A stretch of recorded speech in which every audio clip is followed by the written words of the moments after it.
예수님께서 본격적으로 복음 전도의 사역, 우리가 흔히 공생이라 하죠. 공생의 사역을 시작하시기 전에 그 예수님의 길을 미리 예비한 사람이 있습니다. 잘 아는 것처럼 바로 세례 요한이었습니다. 세례 요한이 예수님이 이제 복음을 전파하시기 전에 그 길을 예비하면서 많은 사람들에게 세례를 베풀었습니다. 그리고 그들에게 회개에 합당한 열매를 맺으라라고 선포하였습니다. 이것이 또한 복음이죠. 회개하라는 것입니다. 내가 죄인임을 깨닫고 나의 그 죄를 고백하고 그리고 세례를 받으라 하는 것이죠. 이 세례라는 것은 정결의식입니다. 물로 깨끗이 씻어낸다는 그런 의미를 갖고 있죠. 이것의 유래를 우리가 찾아보면 세례 요한이 이때 세례를 처음 줬는 게 아닙니다. 이미 그 전부터 이 세례의 모습들이 있었다는 것이죠. 사실 이 세례는 이방인들이 유대인의 그 회에 속할 때, 즉 이방인이 내가 유대인이 되겠습니다 해서 유대인이 되려고 할 때 그때 행해지는 정결의식이라고 합니다. 그래서 그 물속에 들어갔다가 나옴으로 인해서 내가 새로이 됐다. 아마도 그것은 이 모세가 이스라엘 백성들이 홍해를 지났던 그 일을 상징하는 것이 아닌가 또 생각되어지기도 합니다. 그렇게 세례를 많은 사람들에게 베풀며 또 그들로 하여금 회개의 영을 회개할 수 있도록 그렇게 세례 요한이 복음을 증거하였던 것이죠.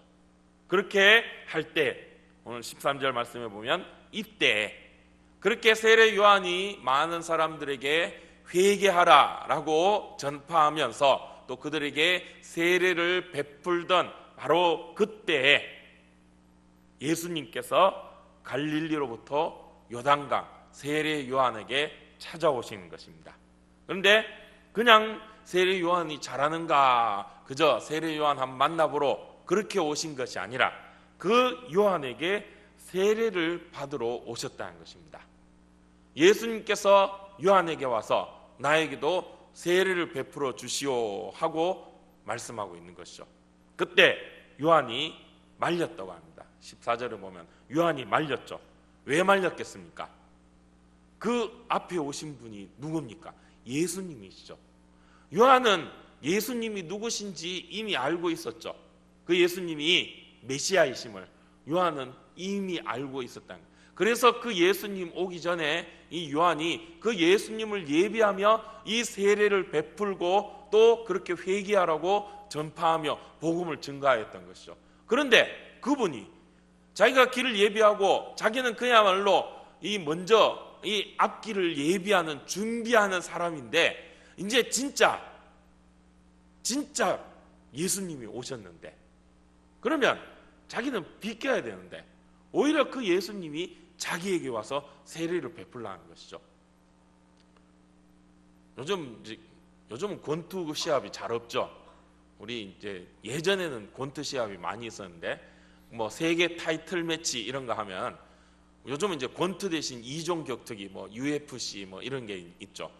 꼭 그런 어떤 큰 경기들이 있으면은 그 전에 뭐가 있죠? 메인 이벤트가 있으면은 오프닝 이벤트가 있습니다. 큰 어떤 경기 앞에 이제 조금 세계 어떤 타이틀 매치가 있으면은 그냥 국내 타이틀 매치나 이런 경기들이 있죠. 그거는 맛배기죠. 어떤 큰 연예인들 쇼가 있어도 이 원래 조용필이나 나훈아나 이런 큰 대형 스타가 오면 그 사람들이 진짜 쇼를 하기 전에 그 앞에 조금 이제 인기가 덜하고 무명 가수들이 나와서 이렇게 오프닝 그런 쇼를 하는 그런 게 있습니다. 그 사람들의 임무는 본격적인 본 게임 이전에 사람들의 흥미를 돋구고 관심을 끄는 그런 것이죠. 바로 세례 요한이 그런 위치에 그런 사명을 갖고 있었다는 거죠. 자기는 오프닝 이벤트를 하는 사람이고 메인 이벤트 예수님이 오시면 자기는 물러나고 또 사라져야 될 존재라는 것입니다. 그런데 그런 자신에게 메인 이벤트가 되신 예수님이 오셔서 세례를 베풀어 달라고 하니까 요한이 이거는 아닙니다. 이러시면 안 됩니다. 라고 말씀하고 있는 거예요. 오히려 내가 당신에게 세례를 받아야 할 텐데 어찌하여 나에게 세례를 베풀라고 하시며 내게 이렇게 오십니까? 내가 오히려 예수님 찾아가야 되는데 예수님이 나에게 찾아오셔서 세례를 베풀라 하시니, 나에게 세례를 받으려 하시니 이거는 아닙니다 라고 세례 요한이 말씀하고 있는 것이죠. 그러자 예수님께서 그 요한에게 또 이렇게 15절에 보면 대답합니다. 이제 허락해라. 아니다, 내가 너에게 세례를 받아야 되겠다. 나에게 세례를 베풀어 달라. 이제 허락하라 하면 해야 된다 라고 말씀하시는 것이죠. 왜?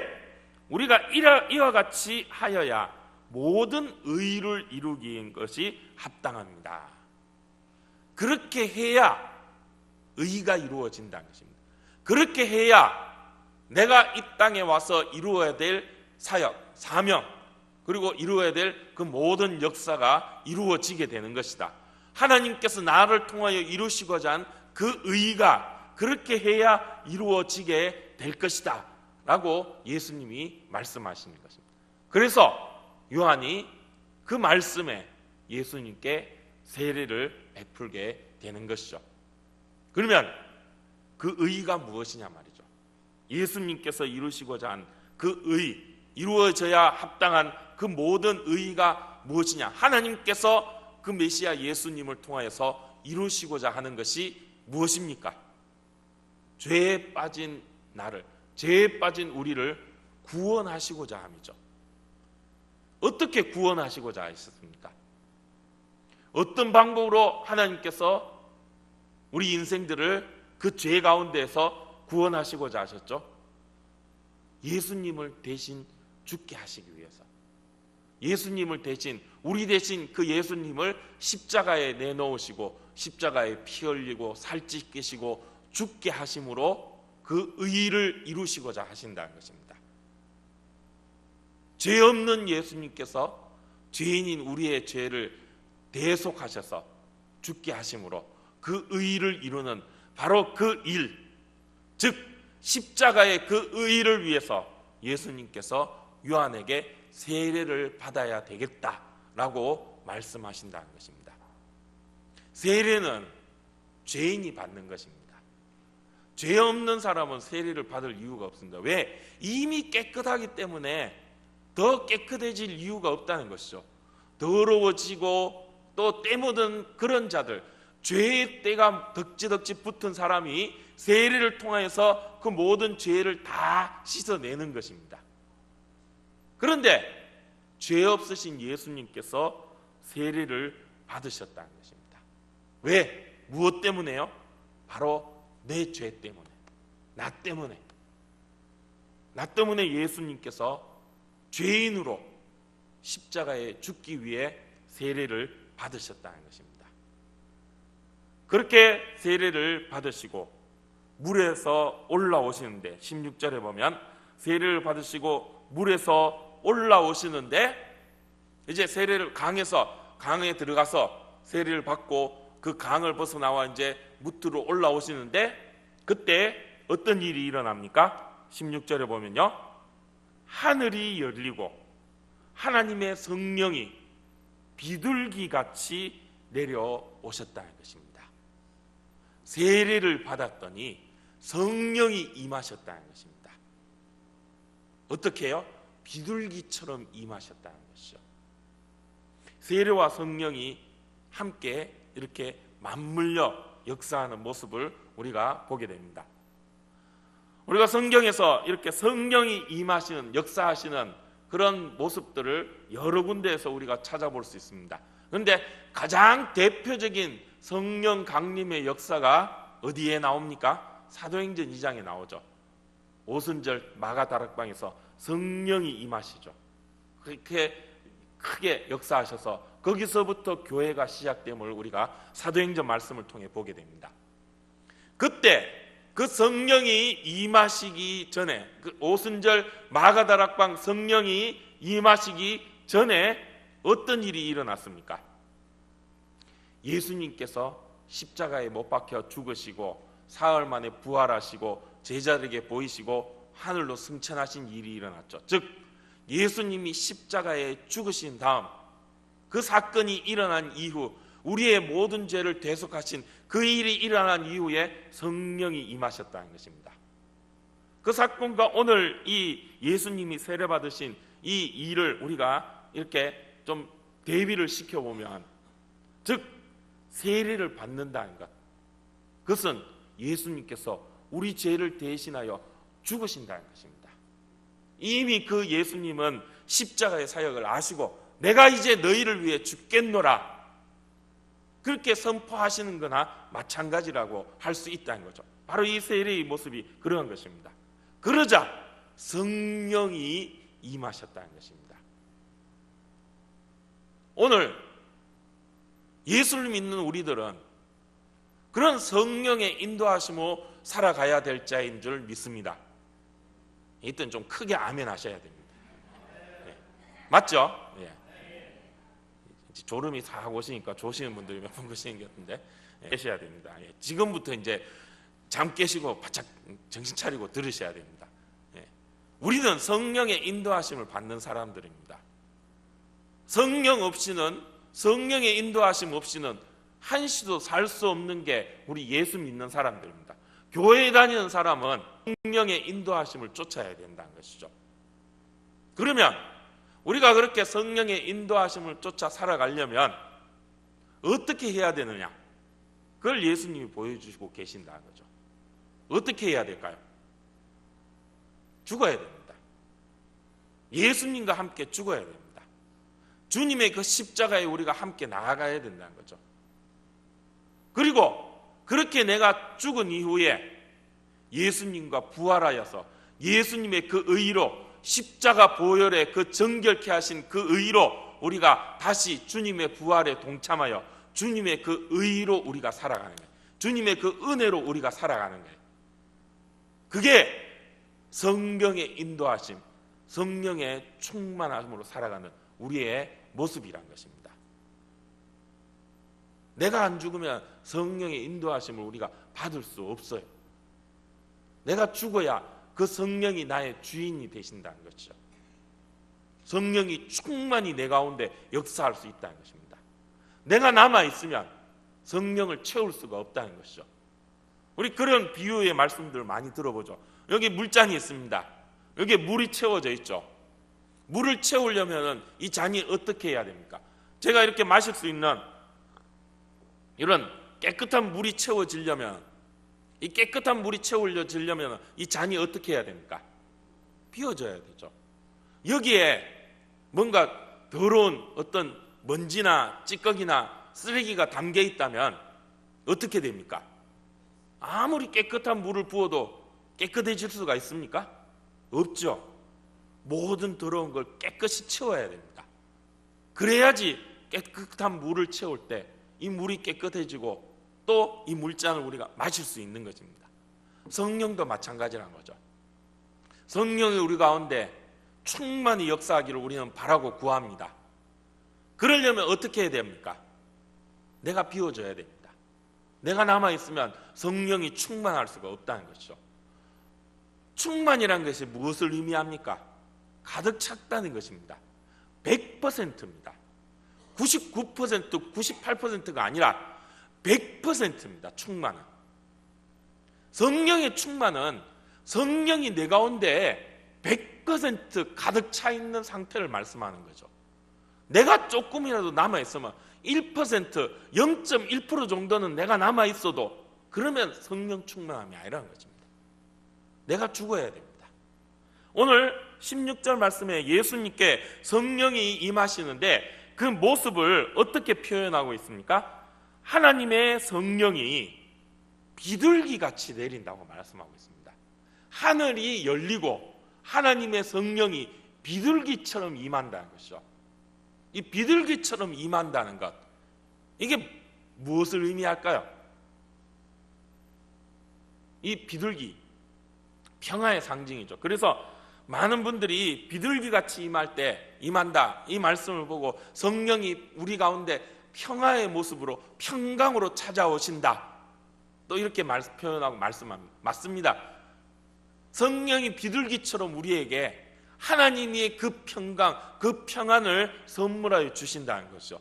세상 그 무엇도 줄 수 없는, 돈이 줄 수 있는, 권세가 줄 수 있는 그 어떤 것도 줄 수 없는, 오로지 하나님만이 주실 수 있는 참된 평안, 성령이 비둘기처럼 임한다는 것은 바로 그런 하나님의 평안이 우리 가운데 임한다는 것을 뜻하기도 하겠죠. 그런데 저는 이 말씀을 보면서 이 비둘기같이 임하신 게 뭘까? 그래서 생각을 해봤어요. 비둘기의 모습을 한번 생각해 봤습니다. 비둘기는 어떻습니까? 결코 혼자 안 다니죠. 떼를 지어 무리를 다닙니다. 요새 날씨가 좋죠. 오늘도 날씨가 많이 따뜻해졌습니다. 많이 이제 이 야외로 놀러 가죠. 저기 이제 오늘 같은 날 이제 예배 마치면은 요즘 또 해가 길어져 가지고 또 이제 뭐 집에 가시다가 이제 저녁 드시기 전에 산보라고 하고 또 바깥에 나가려고 하시면 이제 요 근처에는 뭐 저 함지공원 이런 데 있지 않습니까? 그런 데 가면은 꼭 비둘기가 있죠. 그래서 이렇게 재미로 새우깡이나 이런 과자들을 이렇게 던져주면 비둘기들이 쫙 몰려옵니다. 정말로 뭐 벌떼같이 몰려들죠. 막 어디에 있었는지 모르게 막 몰려듭니다. 그죠? 그러다가 가만히 이렇게 주다 보면은 어떤 생각이 듭니까? 확 흩어버리고 싶은 생각이 들죠. 그래서 막 이제 보통 이제 애들이 이렇게 뭐 새우깡 주고 아니면은 우리 애들 엄마들이나 이래 여자분들이 이렇게 이제 주고 있으면은 특히나 이제 우리 남녀 청춘들이 데이트할 때 이제 여자분들이 이렇게 막 새우깡 까자주고 그래서 이렇게 이 비둘기를 확 모으면은 짓궂은 남자들이 옆에서 이렇게 있다가 위 하면서 그 비둘기를 확 흩어버리죠. 그러면 어떻게 됩니까? 막 어메 하면서 막 놀래고 그럼 또 재밌다고 막 깔깔거리고. 그때 비둘기가 확 날아가는 모습이 어떻습니까? 확 그럼 날아가면 정말 정신 못 차리죠. 막 확 뻗치면 막 비둘기 털도 날리고 때로는 그냥 날아가면서 뭐 한번 이렇게 뭔가 막 흘리고 가고 막 정신이 없죠. 막 확 일어나면 정말 정신이 없죠. 막 이 뭐 수십 마리 수백 마리가 있다가 확 일어나면은 그 비둘기에 우리가 어떨 때는 압도당하는 그런 모습을 우리가, 그래서 뭐 비둘기를 겁내하는 분들도 있습니다. 바로 그런 모습, 성령이 비둘기처럼 임한다는 것이 저는 그런 그림이 그려졌어요.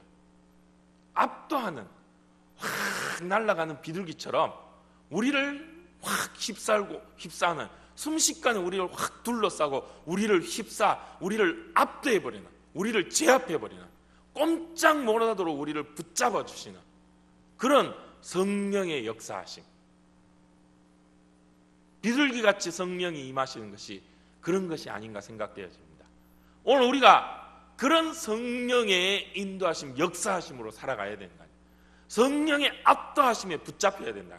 꼼짝 못하도록 우리가 성령에 붙잡혀야 된다는 것입니다. 성령의 이 역사하심을 표현하는, 뭐 아까도 말씀드린 그 사도행전 2장의 오순절 그 성령 강림 사건을 보실 때 그때 성령이 어떻게 역사하셨습니까? 거기서는 성령을 어떻게 표현합니까? 바람처럼 임하시면서 불같이 임하셨죠. 각 사람 머리 위에 불처럼 임하는 그런 모습이 있었다고 말씀하고 있죠. 불은 어떻습니까? 뭐 며칠 전에도 뭐 인천의 그 소래포구에 또 불이 나가지고 뭐 전부 다 타버린 그런 모습이 있고, 또 얼마 전엔 또 우리 대구의 서문시장에 또 불이 나서 사지구가 전부 다 타버리는 그런 모습을 우리가 봅니다. 불이 그렇게 무섭죠. 처음에는 뭐 성냥불, 뭐 담뱃불 같은 그런 요만한 불씨 하나가 떨어져서 불이 붙으면 모든 것을 순식간에 다 태워버리는 게 그게 불이라는 것이죠. 성령이 그렇게 불과 같이 임하셨다는 것입니다. 우리의 모든 것을 다 태워버리도록 그렇게 압도하는 모습으로 성령께서 역사하셨다는 것이죠. 바로 그런 성령의 압도함으로 살아가는 우리의 모습이 되어야 된다는 것입니다. 성령한테 꽉 붙잡혀야 된다. 꼼짝 마라 하고 성령에게 붙잡힌 그런 모습이 우리 가운데 있어야 된다는 거죠. 아까 제가 뭐 권투나 UFC, 요즘 이 예전에는 권투만 우리가 봤는데 요즘은 이종 격투기라 그러죠. 그래서 그냥 이렇게 주먹만 때리는 게 아니라 또 막 이렇게 유도하는 모습도 있고 레슬링 모습도 있고 요즘 뭐 주짓수라고 하는 그런 이 무술도 있습니다. 그런 걸로 막 하는데 이 제일 무서운 그런 이 기술이 그 초크라는 기술이 있어요. 목을 조르는 거예요. 목을 꽉 졸라보면 숨이 막히면은 사람이 정신을 잃어버립니다. 그리고 또 이 암바라고 하는 기술이 있어요. 팔을 붙잡고 다리로 꼬아가지고 팔을 막 비틀어 버리는 겁니다. 그러면 꼼짝을 못 한대요. 그런 기술이 딱 걸리면은 아무리 힘세고 아무리 뭐 기술 좋은 그런 이 파이터라 할지라도 그런 기술에 딱 걸리면 꼼짝 못 해요. 목에 딱 쫄리쁘면 우리가 이 뭐 레슬링의 헤드락이라고 그러죠. 콱 해갖고 한번 잡혀 보신 분들이 있습니까? 목에 이렇게 콱 잡히면은 꼼짝 못 해요. 목이 쫄리면 사람이 이 정신이 혼미해집니다. 그래서 막 정신을 깜빡하고 기절할 수도 있다는 거죠. 그렇게 압도당하는 성령이 우리를 그렇게 초크를 거신다는 거예요. 하나님께서 성령으로 우리를 꼼짝 못하게 붙잡아 버리신다는 것입니다. 그리고 하나님께서 이끌어 가신다는 거예요. 그렇게 붙잡힘, 이 목졸림 당해서 끌고 가면 어떻게 되겠습니까? 뭐 하는다고 막 버티면 어떻게 됩니까? 목 졸려서 죽죠. 따라가야 됩니다. 숨 막히면 따라가야 되죠. 그렇게 따라가는 그것이 우리의 믿음인 것입니다. 하나님 앞에서 우리는 성령 앞에서 우리는 항복할 수밖에 없다는 거죠. 졌습니다. 예, 마음대로 하십시오. 하나님 마음대로 이끌어 가십시오. 나는 이제 항복입니다. 나는 더 이상 못하겠습니다. 이제 하나님 알아서 하십시오. 이것이 믿음인 것입니다. 그런데 우리는 여전히 내가 아직도 살아있죠. 내가 이렇게 하면 될 것 같고 내가 이렇게 하면 될 것 같고 내가 요거 하면 될 것 같고 자꾸 그런 마음이 생깁니다. 하나님은 기다리고 계세요. 언제까지 기다리실까요? 내가 다 포기할 때까지 기다리신다는 것이죠. 내가 두 손 두 발 다 들고 하나님 항복 이제 못 하겠습니다. 하나님 알아서 하십시오. 그때까지 하나님은 기다리십니다. 우리가 살 길은 뭡니까? 빨리 항복하는 겁니다. 빨리 하나님 앞에 엎드리고 하나님께 맡기는 겁니다. 괜히 뭐 좀 재보고 하나님 이 수많은 사람들 보살피느라고 힘드신데 나만큼은 내가 알아서 하겠습니다. 이런 마음 안 된다는 거죠. 그냥 하나님 앞에 내려놓아야 된다는 것입니다. 그때 하나님께서 성령이 비둘기처럼 우리를 압도하시고 우리를 붙잡아 주시고 우리를 인도하여 주신다는 것입니다. 어디로 인도하신다고요? 오늘 17절에 보면 하늘로부터 소리가 임하시는데 이는 내 사랑하는 아들이요 내 기뻐하는 자라 선포하십니다.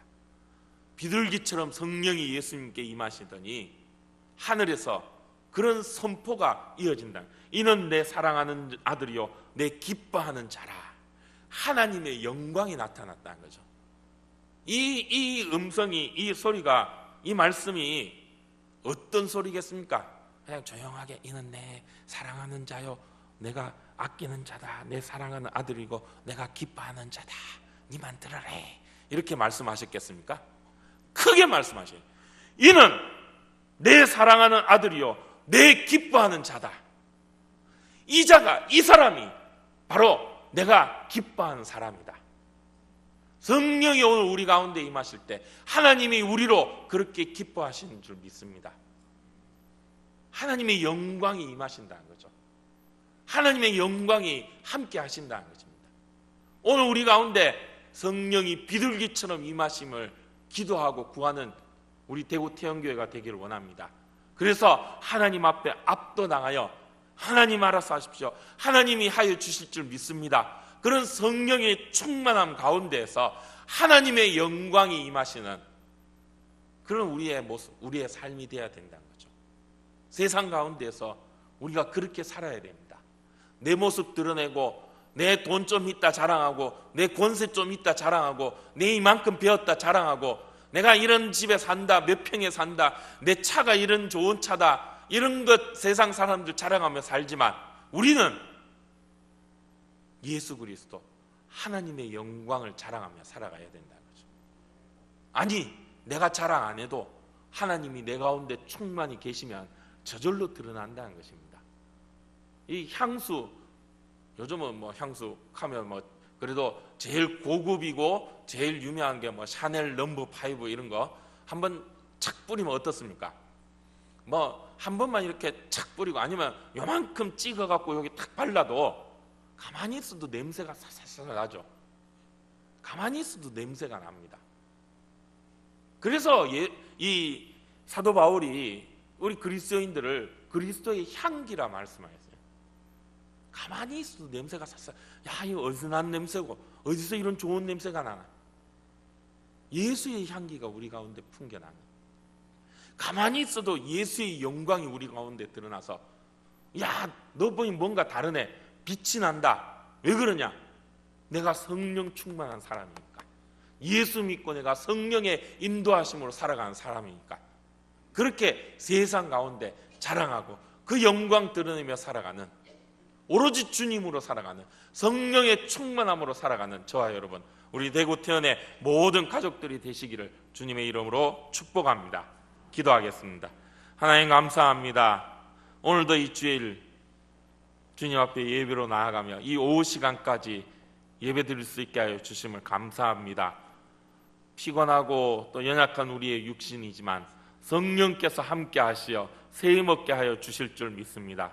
예배의 시간 함께한 우리 모든 무리 가운데 비둘기같이 성령이 충만히 역사하셔서 주의 영광만 드러내게 하여 주시옵소서. 이제 또 세상을 향해 나아갑니다. 한 주간 또 세상 가운데 부딪히며 살아갈 때 예수의 향기가 풍겨하여 주시고 하나님의 영광이 드러나는, 하나님으로 성령으로 살아가는 우리 모든 대구 태연의 가족들 되게 하여 주시옵소서. 함께하여 주실 줄 믿사오며 우리 주 예수님의 이름으로 기도드리옵나이다. 아멘.